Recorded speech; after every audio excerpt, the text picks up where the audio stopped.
Update and congratulations, Mr. M.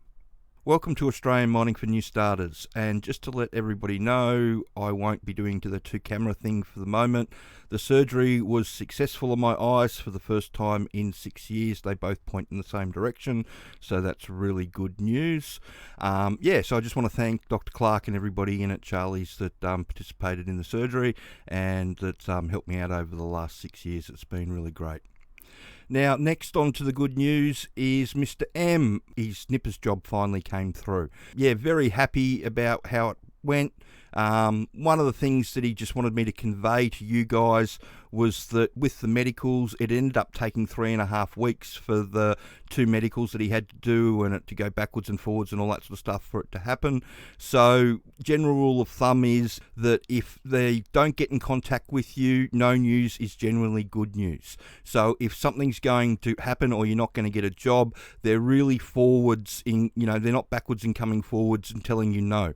So if you don't hear anything for a little while, I normally think 3 or 4 days is an appropriate level of time, and then you should contact them and see what's going on. But you don't want to be calling them every day because that'll just get old really quickly. So remember, no news is good news. Next, I just wanted to talk about when we're opening up again. Looks like the 3rd of March is definitely in now, and a few people have been asking questions about vaccines, and this is off the ABC, and it basically says that if you're coming from overseas, it's Commonwealth standards, which is 2 shots, but if you're coming from another state, it's from interstate arrivals, you'll need to be triple dosed if you're eligible, and that means that pretty much everybody over the age of 16 is eligible at the moment. But the jobs that you're going for anyway are all, all the employers want you triple vaxxed anyway.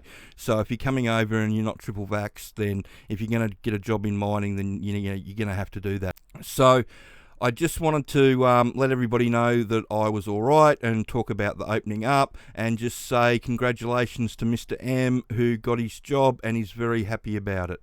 And if you want a pathway into the industry, then have a look at the Intro to Underground Mining course that is on Underground Training's website. Teaches you everything you need to know. One of the things Mr. M did say to me when I talked to him last week was that one of the things that got him over the line in the interview was that the foreman asked him about nippering, and because nipper and other important duties, it's all in here, he was able to have a reasonable conversation with the foreman about what his responsibilities were going to be for a nipper's job. And he just said to me that that's one of the things that I reckon got me over the line, because I was able to talk to him exactly about what I was going to have to do in the job. And that's what employers are looking for. They're looking for people that know what they're getting themselves into and have got a good idea or firm understanding of what's happening down on their mine site.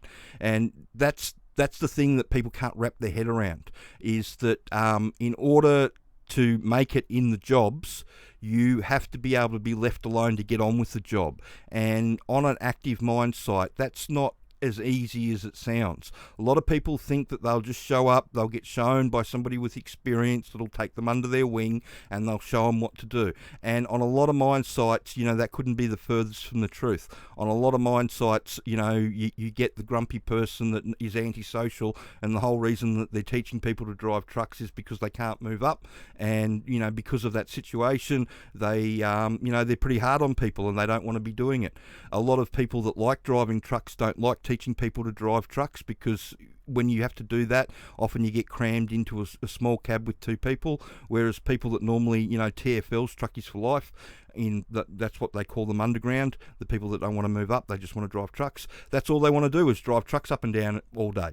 They don't want to teach anybody, they just want to jump in their truck, switch off and do the job. And I can, I respect that. That's the way, a lot of people, like to operate, which is good. But I've been trying to tell people, over the last couple of years of the channel, is that, getting into the industry, getting the job doesn't necessarily mean that you're going to succeed. In order to succeed, you have to be able to get to the stage where you can be left alone. And in order to be able to do that, you have to know how the mine works. And that's where a lot of people fall down, unfortunately. If you want to have a look at where the jobs are, just type underground into Seek and you will see all the jobs come up. And there are lots of truck driving jobs going at the moment, nippers jobs. A lot of these ads will ask for experience, but the reality of the situation is that anybody with 12 months nippering or truck driving experience is looking for a service crew job.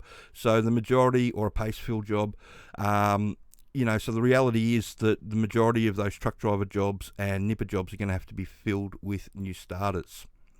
So I hope you found that information helpful, and congratulations to Mr. M again, and thank you for letting me share your story. And if you want a pathway in, check out the sponsors training. If you want some help, the win-win package, they do interview prep and redo your resume for you. And if you want to have a look at the work ready package, that's where you get one of the shift bosses to help you. So if you've got any more questions that you want answered, I think it's going to be a while before I do the 2-camera stuff again. At the moment, I could sub in for one of the Walking Dead understudies. It's good freaking people out at the shops. But anyway, I hope you find that information helpful, and thanks.